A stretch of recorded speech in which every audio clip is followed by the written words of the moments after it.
नमस्कार दोस्तों, स्वागत है आपका हमारे चैनल पर। जिस पार्टी को वेस्ट बंगाल की व्यवस्था को लेकर काफ़ी ज़्यादा सोचना चाहिए था, लोगों के लिए काम करना चाहिए था, पर आज वही पार्टी लोगों के घर उजाड़ते हुए नजर आ रही है। और उसी पार्टी के लोग जो जिस तरीके से उसी पार्टी के गुंडे वेस्ट बंगाल के जो लोग हैं उनको मारती हुई नजर आ रही है। और ये जो कुशासन है वो वहीं पर नहीं रुका। उसके बाद अब सीबीआई के अधिकारियों को ममता बनर्जी के नेताओं द्वारा धमकी दी जा रही है, वो भी जान से मारने की। अब हम आपको बताते हैं कि ये पूरा मामला क्या है। आखिर ममता बनर्जी के आज खास जो दो नेता हैं उनकी गिरफ्तारी की गई है सीबीआई की तरफ से, जिसमें से एक का नाम है सुब्रत मुखर्जी और दूसरा है फरहाद हकीम। और जैसे ही इन दोनों की गिरफ्तारी सीबीआई की तरफ से होती है, ममता बनर्जी भी पीछे पीछे सीबीआई के दफ्तर पहुंच जाती हैं। और ये जो ममता बनर्जी के जितने भी ज्यादा सपोर्टक हैं या फिर जो रोहिंग्या हैं, बांग्लादेशी हैं, ये जो लोग वहां पर बैठ के तांडव कर रहे हैं, ना ही तो सोशल डिस्टेंसिंग दिखाई दे रही है, ना ही मास्क किसी के मुंह पर दिखाई दे रहा है। और यही लोग टीएमसी के गुंडे जिस तरीके से एक तरफ सीआरपीएफ की टीम के ऊपर पत्थर मार रहे हैं और दूसरी तरफ टीएमसी के जो नेता हैं उनकी तरफ से सीबीआई के अधिकारियों को धमकियां दी जा रही हैं। और ममता बनर्जी वहां बैठकर धरना प्रदर्शन कर रही हैं और ये कह रही हैं कि या तो सुब्रत जो मुखर्जी हैं उन्हें छोड़ा जाए, फरहाद हकीम को छोड़ा जाए, या फिर मुझे भी गिरफ्तार कर लिया जाए। जिस तरीके से वहां पर निरंकुश शासन लगातार ममता बनर्जी चला रही हैं और कभी वो अपने आप को राज्यपाल मान लेती हैं, कभी वो अपने आप को प्रधानमंत्री मान लेती हैं। वेस्ट बंगाल में जिस तरीके से ना कानून को माना जा रहा है, ना किसी कोर्ट के ऑर्डर को माना जा रहा है। होम मंत्रालय, गृह मंत्रालय की तरफ से भी रिपोर्ट मांगी गई थी, ना ही तो वहां से रिपोर्ट सौंपी गई है। अब ये जो चरमरा रही है व्यवस्था वेस्ट बंगाल की, अब राज्यपाल ने फिर से एक बार ममता बनर्जी को कड़े शब्दों में समझा दिया है और उनसे कहा है कि जो व्यवस्था अभी वेस्ट बंगाल में है इसको लेकर जल्दी से जल्दी एक्शन ले जाना चाहिए। मैं देख रहा हूं कि जिस तरीके से सीबीआई के अधिकारियों के ऊपर और जो सीआरपीएफ की टीम है उनके ऊपर पत्थर दागे जा रहे हैं, वहां पर बैठ के जिस तरीके से चीज़ें देखी जा रही हैं वो देखने के लायक नहीं है। और यहाँ पे राज्यपाल की तरफ से पुलिस प्रशासन को लेकर भी सवाल उठाए गए। वेस्ट बंगाल के राज्यपाल जगदीप धनखड़ ने यह भी कहा कि जिस तरीके से पुलिस मूक दर्शन बन के ये सारी चीज़ें देख रही है, मैं उनसे भी कहता हूँ कि ये सारी चीज़ें आप ठीक करें, ये आपका काम है। और वहाँ पे जो व्यवस्था बिगड़ रही है जो स्टोन प्लांटिंग हो रही है, लोग जिस तरीके से सोशल डिस्टेंसिंग का पालन नहीं कर रहे हैं, एकजुट भय होकर जो हंगामा सीबीआई के दफ्तर के सामने हो रहा है उसको लेकर एक्शन लिया जाए और व्यवस्था को फिर से ठीक किया जाए। पर उसके बावजूद भी ममता बनर्जी की तरफ से कोई रिस्पॉन्स नहीं आया है। और यहाँ पर एक और बड़ी बात है कि लगातार एक तरफ राज्यपाल की तरफ से चेतावनी और दूसरी तरफ कैलाश विजयवर्गीय की तरफ से एफआईआर दर्ज कर दी गई है ममता बनर्जी के ऊपर। जिस तरीके से व्यवस्था बिगाड़ रखी है, लोगों को वहाँ पे एक साथ जमा कर रखा है, सीबीआई के ऊपर दबाव बनाने की कोशिश की जा रही है कि या फिर तो मेरे मंत्रियों को छोड़ा जाए या मुझे भी गिरफ्तार कर लिया जाए। ममता बनर्जी को शायद जल्दी है अब गिरफ्तार होने की, तो अगर उनके खिलाफ भी चीज़ें निकल कर सामने आएगी तो वो दिन भी दूर नहीं है कि जब ममता बनर्जी की भी गिरफ्तारी उनके घर से हो जाएगी। क्योंकि जिस तरीके से वो एक एक नेता को लेकर ना ही तो किसी प्रोटोकॉल का पालन कर रही हैं, ना नियम देख रही हैं, ना कानून देख रही हैं, और सिर्फ टीएमसी के जो जितने भी कार्यकर्ता हैं, जितने भी समर्थक हैं, उनको ले जाकर सीबीआई के दफ्तर के सामने बैठी हैं और वहीं पर हंगामा हो रहा है इनके द्वारा। और कोरोना की अगर हम बात करें तो दूसरा स्ट्रेन कितना ज़्यादा खतरनाक है उससे मैं आप सभी वाकिफ हैं कि हर किसी को अपनी सुरक्षा इस टाइम पे देखनी चाहिए। पर जो व्यवस्था, जो चीज़ें वेस्ट बंगाल में देखने को मिल रही हैं वो काफ़ी ज़्यादा भयभीत हैं और देखने के लायक नहीं है। जी हाँ, ये बात इसी आधार पे कि एक तरफ कोरोना को लेकर ममता बनर्जी ये कहती हैं कि बाहर से आए हुए लोगों के द्वारा यहाँ पर इतनी ज़्यादा केसेस बढ़ गए हैं, और दूसरी तरफ यही ममता बनर्जी के टीएमसी के जितने भी समर्थक हैं, बांग्लादेशी हैं, रोहिंग्या हैं, वो सीबीआई के दफ्तर के सामने जाकर इतनी ज़्यादा मात्रा में वहाँ पर खड़े हो जाते हैं और धरना प्रदर्शन करते हैं। ना ही तो फिर उनके पास मास्क है, सोशल डिस्टेंसिंग का भी कोई भी पालन नहीं किया किया जा रहा है। तो जितनी भी चीज़ें हैं, एक तरफ तो खुद ही व्यवस्था को लेकर ध्यान नहीं देती हैं, सिर्फ और सिर्फ अपने मंत्रियों को लेकर, और दूसरी तरफ इस तरीके की चीज़ें। अब बात करते हैं कि आखिरकार ममता बनर्जी के जो दो नेता हैं, गिरफ्तारी तो 4 लोगों की हुई है, पर जो 2 नेता हैं, एक फिरहाद हकीम है और दूसरा है सुबोध मुखर्जी, ये काफ़ी ज़्यादा क्लोज हैं ममता बनर्जी के।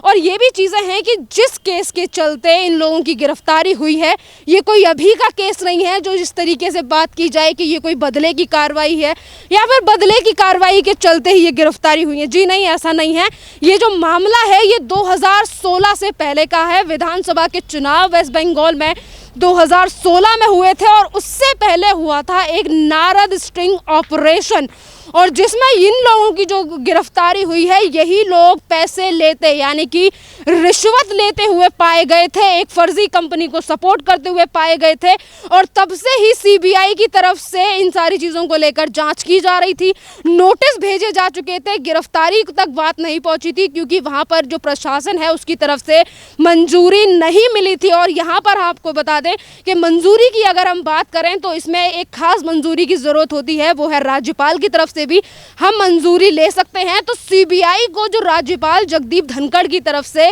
पहले ही दी जा चुकी थी मंजूरी, और उसके चलते ही ये गिरफ्तारी हुई है। पर उसके बावजूद भी इस तरीके की बातें करना और ये कहना कि ये बदले की कार्रवाई है, एक तरफ जो बदले की कार्रवाई होती है उसके लिए ममता बनर्जी ये नहीं देखती कि जो नंदीग्राम की जनता है या फिर जो वेस्ट बंगाल के लोग हैं जिन्होंने ममता बनर्जी को वोट नहीं दिया था, उन लोगों को किस तरीके से टीएमसी के गुंडों द्वारा मार दिया जाता है, ना छोटा देखा जाता है, ना बड़ा कोई देखा जाता है, ना औरत देखी जाती है, ना बच्ची देखी जाती है, और उनके साथ किस तरीके से दुष्कर्म करके ये टीएमसी के गुंडे उन्हें मौत के घाट उतार देते हैं। उन सारी चीज़ों को लेकर ममता बनर्जी अपनी आंखों पर पट्टी बांध लेती हैं और ये कहती हैं कि वेस्ट बंगाल में तो सारी व्यवस्था एक जैसी है, कोई कुछ भी नहीं हुआ, कोई हिंसा नहीं हुई है। और जब बात इनके नेताओं पर आती है कि जो 5-5 साल पुराने केस हैं उनको लेकर जब सीबीआई की तरफ से इनकी गिरफ्तारी होती है तो उसको लेकर ये नाम लगाया जाता है कि सेंट्रल एजेंसियों का गलत इस्तेमाल कर रही है या फिर ये बदले की कार्रवाई है।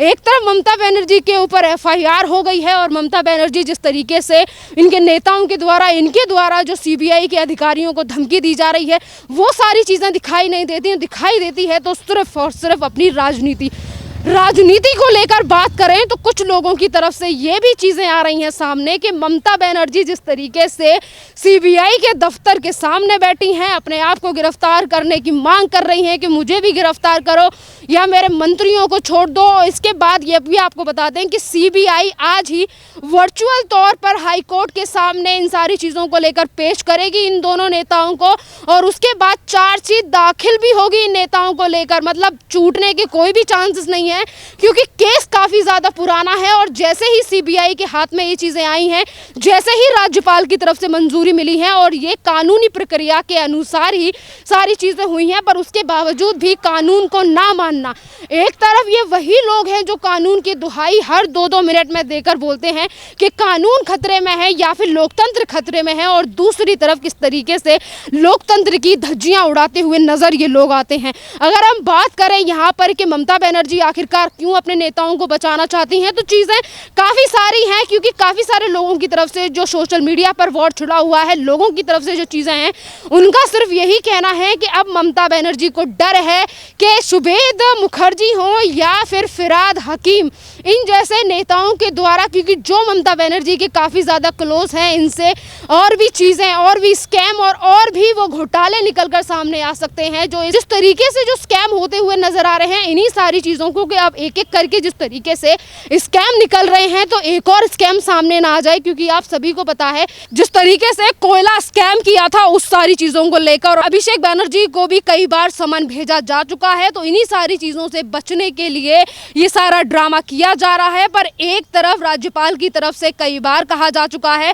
और वो लगातार जिस तरीके से जिन जगहों पर हिंसा हुई उन चीज़ों को, उन जगहों का उन्होंने दौरा किया, 2 बार उन्होंने विजिट भी किया, वो कूच बिहार भी गए और वो नंदीग्राम भी गए और वो उन लोगों से भी मिले जो जिन लोगों के ऊपर प्रताड़नाएं की टीएमसी के गुंडों द्वारा। और इन सारी चीज़ों को लेकर जब रिपोर्ट एक तैयार हुई और रिपोर्ट जब सारी चीज़ें निरीक्षण करके राज्यपाल की तरफ से देखा गया और मीडिया से जब पूछा गया, जब मीडिया मीडिया उनसे पूछती है कि आपको क्या लगता है कि क्या व्यवस्था है वेस्ट बंगाल की, तो इसको लेकर भी वेस्ट बंगाल के जो राज्यपाल हैं जगदीप धनखड़, उन्होंने भी कहा जो व्यवस्था है, जो जिस तरीके की चीज़ें वेस्ट बंगाल में हो रही हैं उसको देखकर आपको क्या लगता है। मतलब एकमात्र रास्ता है वेस्ट बंगाल को बचाने का और वो है राष्ट्रपति शासन के जल्दी से जल्दी धारा 356 लगाकर वहाँ पे 6 महीनों के लिए राष्ट्रपति शासन लगाया जाए, वरना जिस तरीके से लगातार दिन प्रतिदिन हालात बिगड़ रहे हैं और ये जो चीज़ें बोली गई हैं ये राजदीप धनखड़ के यानी कि वेस्ट बंगाल के जो राज्यपाल हैं उनकी तरफ से बोली गई है। उन्होंने चिंता भी जताई है और उन्होंने पुलिस प्रशासन से भी कहा है कि जल्दी से जल्दी जो व्यवस्था है उसे ठीक किया जाए और आपको अपना काम सही प्रकार से करना चाहिए।